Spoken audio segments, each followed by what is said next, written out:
Posted.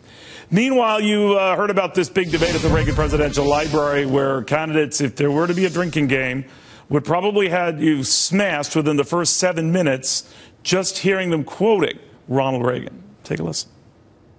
I'll be the Ronald Reagan. Ronald Reagan. Ronald Reagan. Ronald Reagan. Reagan. Ronald Reagan. Reagan. President Reagan. Ronald Reagan. Ronald Reagan. Ronald Reagan. Ronald Reagan. Now to my friend Art Laffer. There they go again, Art.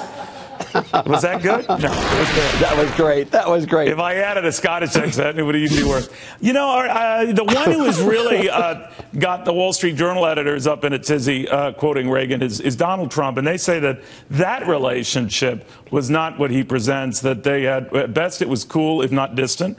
And that his espousing punishing companies for overseas manufacturing, maybe lifting the top rate on some folks, that is not Ronald Reagan.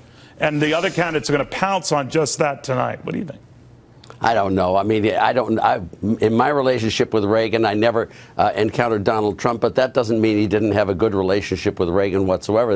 There were we lots should point of out that circles. Trump wasn't as big a deal as he is today back then, you know, but he was a big deal, and they did they worked together on a couple of things. But was he a Reagan conservative? Because Trump comes back and says, well, you know, Reagan wasn't a conservative. In fact, he wasn't even a Republican. In his early days, he was a Democrat.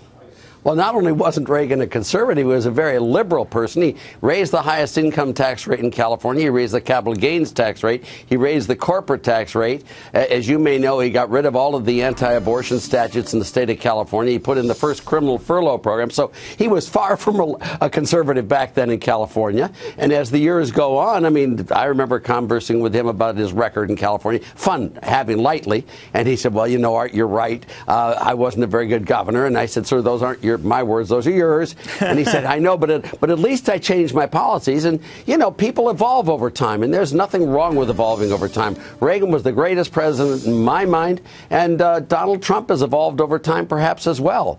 You know, what we want to look at these candidates not as what they said 4 years ago. We want to really look at them as to what they're going to do when they get in and be president. And so far, I can't be certain about any one of them. Once they put the cloak on. Could you support Donald Trump?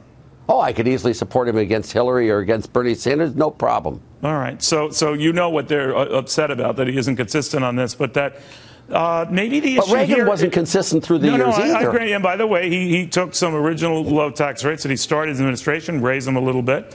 Yes, he did. But he was famous for saying, I always get this quote wrong, that I'd rather get 80% of a loaf than no loaf at all.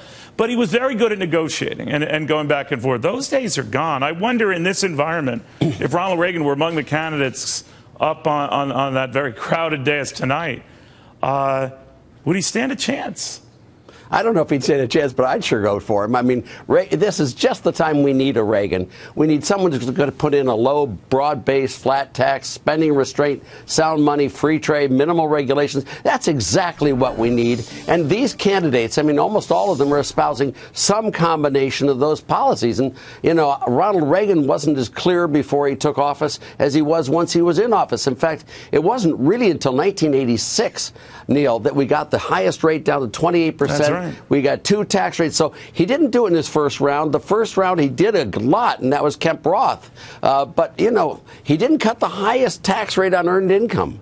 I mean, he didn't do that. He cut the lower rates, but he moved the brackets out. So, you know, there is an evolution process with all of these candidates, with all of the presidents. And I would be loath to sit there and smash someone right now for what they said 2 or 3 years ago, because they may well turn out to be a really good president. Who knows who's going to win?